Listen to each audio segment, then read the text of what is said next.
بسم اللہ الرحمن الرحیم۔ حضرت عقبہ بن نافع صحابی تو نہیں ہے، لیکن آپ کی ولادت حضور صلی اللہ علیہ وسلم کی ولادت سے 1 سال قبل ہوئی۔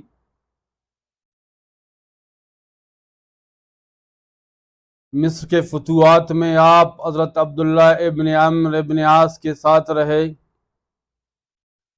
بعد میں حضرت امیر معاویہ رضی اللہ تعالی عنہ نے اپنے دور حکومت میں شمالی افریقہ کے باقی ماندہ حصے کی فتح جوئی کے لیے آپ کو مقرر کر دیا تھا۔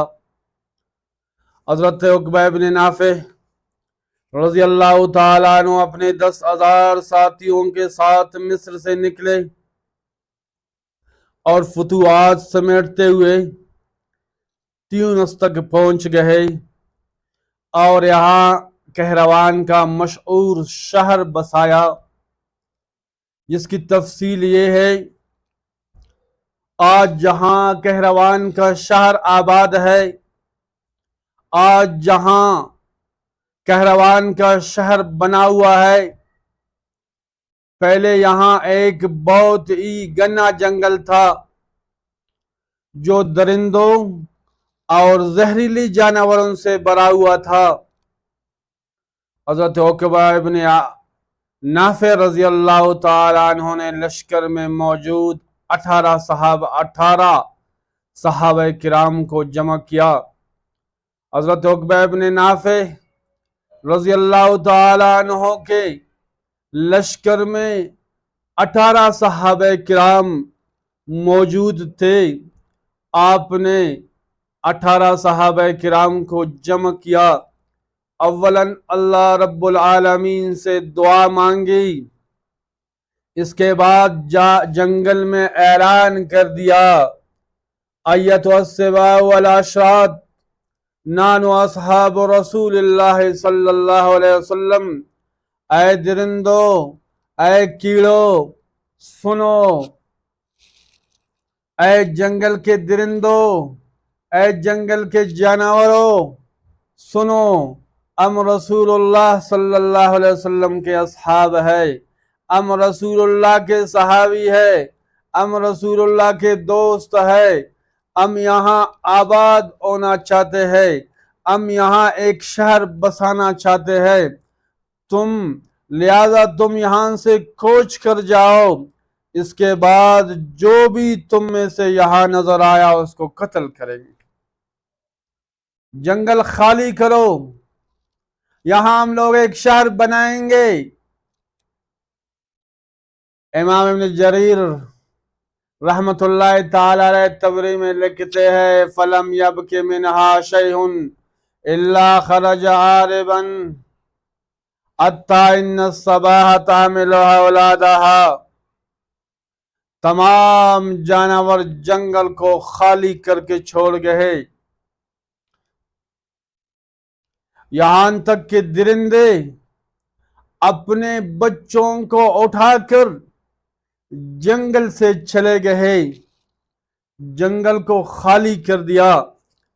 علامہ قزوینی رحمت اللہ تعالی علیہ فرماتے ہیں فَرَأَى النَّاسُ ذَلِكَ الْيَوْمَ عَجَبًا لَمْ يَرَوْا قَبْلَ ذَلِكَ وَكَانَ السَّبْعُ يَحْمِلُ أَشْبَالَهُ وَالذِّئْبُ أَجْرَاهُ وَالْحَيَّةُ أَوْلَادَهَا وَهِيَ خَارِيَةٌ سَرَبًا سَرَبًا فَحَمَلَ ذَلِكَ كَثِيرًا مِنَ الْبَرْبَرِ عَلَى الْإِسْلَامِ۔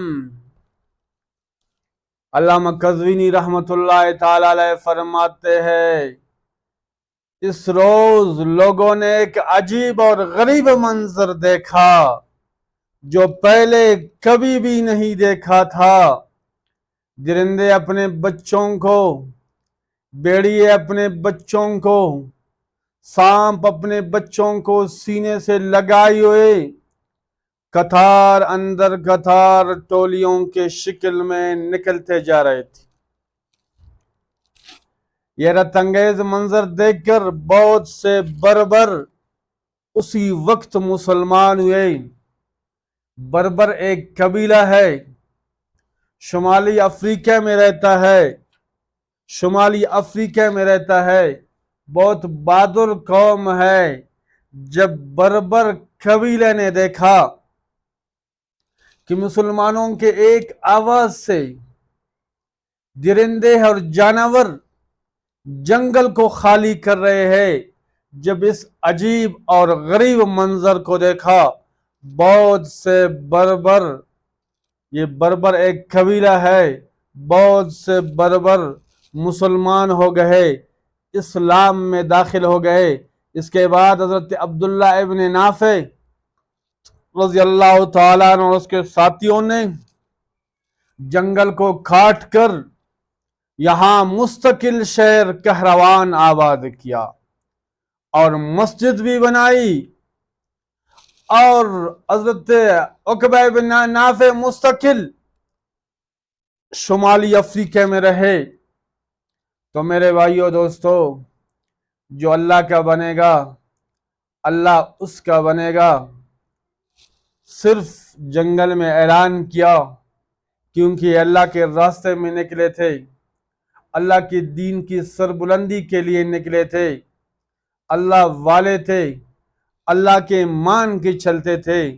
صرف جنگل میں اعلان کیا، اے درندو، اے کیڑو، اے جانوروں نکلو، ہم لوگ یہاں ایک شہر آباد کرنا چاہتے ہیں۔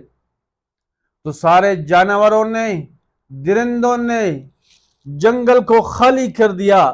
کس وجہ سے؟ کس وجہ سے؟ یہ اللہ کے دین کی عظمت، اللہ کے دین کے شان کے لیے نکلے تھے۔ میرے بھائیو، جو آدمی دین پہ چلے گا، اللہ کے مان کے چلے گا، تو دنیا میں بھی خوشحال ہوگا، آخرت میں بھی خوشحال ہوگا۔ اگر جنگل میں جائے گا، دیندار ہے، دین کے پھیلانے کے لیے جائے گا، تو جنگل کے اندر جو درندے ہیں،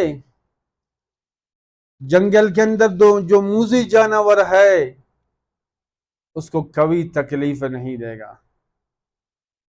شیر ایک درندہ جانور ہے جو جانوروں کو بے رحمی سے چیر پاڑ کرتا ہے، لیکن اگر کوئی آدمی دین کے نسبت سے جنگل میں جائے گا، اگر راستہ اس سے گم ہوگا تو یہی شیر اس کو راستہ دکھائے گا، اس کو اس کے منزل مقصود تک پہنچائے گا۔